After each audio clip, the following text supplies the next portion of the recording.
ഇന്ത്യക്കാരെ പോലെ തന്നെ പാകിസ്ഥാനികൾക്കും സ്വർണത്തോട് സവിശേഷമായ ഒരു ഇഷ്ടമുണ്ട്. എന്നാൽ പാകിസ്ഥാനിലെ നിലവിലെ സാമ്പത്തിക സാഹചര്യം സാധാരണക്കാരുടെ സ്വർണ്ണമോഹങ്ങൾക്ക് കനത്ത പ്രഹരമാണ് ഏൽക്കുന്നത്. പാകിസ്ഥാനിൽ ഒരു പവൻ സ്വർണത്തിന് നൽകേണ്ടത് 3.5 ലക്ഷം രൂപയാണ്. ഇന്ത്യക്കാരെ പോലെ തന്നെ പാകിസ്ഥാനികൾക്കും സ്വർണത്തോട് സവിശേഷമായ ഒരു ഇഷ്ടമുണ്ട്.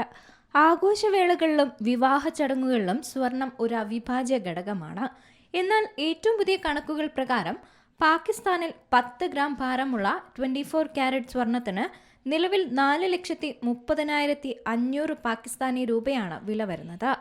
ഈ ഭീമമായ വില വർധനവ് രാജ്യത്തെ സാധാരണ ജനങ്ങൾക്ക് സ്വർണം വാങ്ങുന്നത് പൂർണ്ണമായും അപ്രാപ്യമാക്കിയിരിക്കുകയാണ്. സ്വർണത്തിന്റെ വില അന്താരാഷ്ട്ര വിപണിയിലെ വിലയെയും പ്രാദേശിക കറൻസിയുടെ വിനിമയ മൂല്യത്തെയും ആശ്രയിച്ചിരിക്കും. പാകിസ്ഥാൻ രൂപയുടെ മൂല്യത്തിലുണ്ടായ വൻ ഇടിവാണ് വിലക്കയറ്റത്തിന് മുഖ്യ കാരണം. ഇന്ത്യൻ രൂപയുമായി താരതമ്യം ചെയ്യുമ്പോൾ പാകിസ്ഥാൻ രൂപ അതീവ ദുർബലമാണ്. ഏകദേശം ഒരു ഇന്ത്യൻ രൂപയ്ക്ക് 3.17 പാകിസ്ഥാനി രൂപ എന്ന നിലയിലാണ് നിലവിലെ വിനിമയ നിരക്ക്.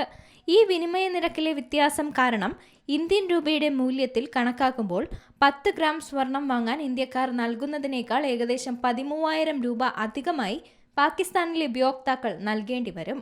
രാജ്യത്തിന്റെ സാമ്പത്തിക സ്ഥിതി മെച്ചപ്പെടുത്താനുള്ള വിദേശ നാണ്യ ശേഖരം നിലനിർത്താനും വേണ്ടി പാകിസ്ഥാൻ സർക്കാർ ഇടയ്ക്കിടെ സ്വർണത്തിന്റെ ഇറക്കുമതിക്ക് നിയന്ത്രണങ്ങൾ ഏർപ്പെടുത്താറുണ്ട്. അടുത്തിടെ നടപ്പാക്കിയ 60 ദിവസത്തെ ഇറക്കുമതി നിരോധനം ആഭ്യന്തര വിപണിയിൽ സ്വർണത്തിന്റെ ലഭ്യത കുറയ്ക്കുന്നതിനും അതുവഴി കടുത്ത ക്ഷാമത്തിനും കാരണമായിട്ടുണ്ട്. ഡിമാൻഡ് നിലനിൽക്കുകയും സപ്ലൈ കുറയ്ക്കുകയും ചെയ്ത സാഹചര്യമാണ് സ്വർണ്ണവില കുത്തനെ ഉയരാൻ മറ്റൊരു പ്രധാന കാരണമായത്. ചുരുക്കത്തിൽ രാജ്യത്തെ രൂക്ഷമായ സാമ്പത്തിക അസ്ഥിരതയും കറൻസിയുടെ മൂല്യത്തകർച്ചയും സർക്കാർ ഏർപ്പെടുത്തിയ ഇറക്കുമതി നിയന്ത്രണങ്ങളും ഒരുമിച്ചെത്തിയതാണ് പാകിസ്ഥാനിൽ സ്വർണ്ണവില സാധാരണക്കാർക്ക് താങ്ങാനാവാത്ത നിലയിലേക്ക് ഉയരാൻ കാരണം. News desk Zee Malayalam news. ഏറ്റവും പുതിയ വാർത്തകളും വിശേഷങ്ങളും വിരൽത്തുമ്പിലറിയാൻ സീ മലയാളം ന്യൂസ് എല്ലാ ഡിജിറ്റൽ പ്ലാറ്റ്ഫോമുകളിലും ലഭ്യം.